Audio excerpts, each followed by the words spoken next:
मिस्र की सभ्यता एक प्राचीन तथा प्रसिद्ध सभ्यताओं में से एक है। ये सभ्यता अफ्रीका में नील नदी के आसपास डेवलप हुई। इतिहासकार मिस्र के इतिहास को 3 काल में बांटते हैं: प्राचीन काल, मध्यकालीन और नवीन राज्य। प्राचीन काल को पिरामिडों का युग भी कहते हैं क्योंकि इसी समय में बहुत सारे पिरामिडों का निर्माण हुआ। प्राचीन समय का जो टाइम पीरियड रहा वो 3000 से 2000 ईसा पूर्व तक माना जाता है। मध्यकालीन का समय 2000 से 1750 ईसा पूर्व तक है।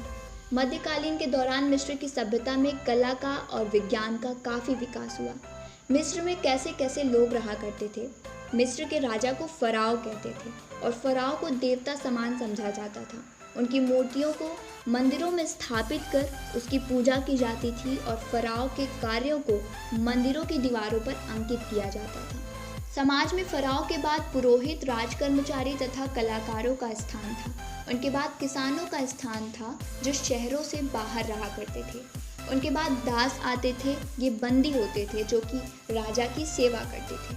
प्राचीन मिस्र में व्यवसाय, कला और शिल्प कैसे हुआ करता था। लोगों का सबसे महत्वपूर्ण व्यवसाय था कृषि। नील नदी अपने साथ बहुत सी उपजाऊ मिट्टी बहा कर ले आती थी जिससे लोग आसानी से कृषि का काम करते थे। लोग ऐसा मानते हैं कि और भी जो मिस्र के निवासी हुआ करते थे वो भी पशुपालन करते थे। कुत्ते, गधे, सुअर और बकरी ये सब पालते थे। उनके पास ऊंट भी थे। मिस्र में घोड़े पहली बार हाइकसुस लोग लेकर आए थे और कुछ दिनों के लिए उन्होंने मिस्र पर कब्जा भी कर लिया था। मिस्र में सन की खेती बहुत ज़्यादा मात्रा में की जाती थी।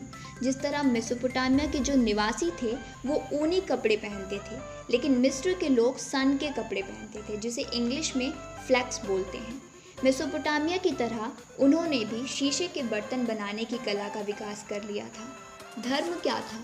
सूर्य मिस्र निवासियों का सबसे महत्वपूर्ण देवता था क्योंकि उनका मानना था कि सूर्य ही सृष्टि के स्रोत हैं।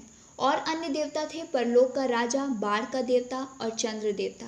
जैसे कई सभ्यताओं में ये माना जाता है कि मृत्यु के बाद शरीर नष्ट हो जाती है लेकिन आत्मा जीवित रहती है, पर मिस्र वालों की धारणा थी कि मरने के बाद शरीर और आत्मा दोनों ही जीवित रहते हैं, बस इनका स्वरूप अलग हो जाता है। इसीलिए ये लोग शवों को संभाल कर रखते थे।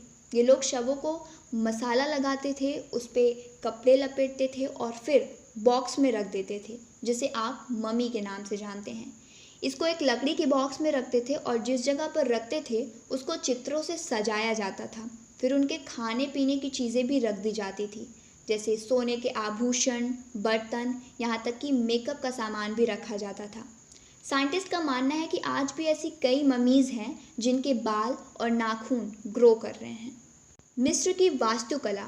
मिस्र में आर्किटेक्चर का बेस्ट एग्जाम्पल है पिरामिड, जिसमें ममीज़ को रखा जाता था। और उस समय के 30 बड़े और बहुत छोटे पिरामिड आज भी हैं जो कि लोग जाते हैं इजिप्ट में देखने के लिए। उन सब में से भव्य काहिरा के पास गीज़ा का पिरामिड है। इसका निर्माण 2650 ईस्वी में कुफू ने किया था।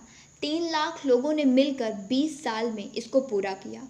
द स्फिंक्स मिस्र में है जिसका शरीर शेर का है और सिर मनुष्य का है। इनकी लिपि को हायरोग्लाइफिक कहते थे। लिखने की कला को इन्होंने 3000 बीसी में ही सीख लिया था। हायरोग्लाइफिक का मतलब होता है पवित्र लिपि। इसमें 24 चिन्ह थे।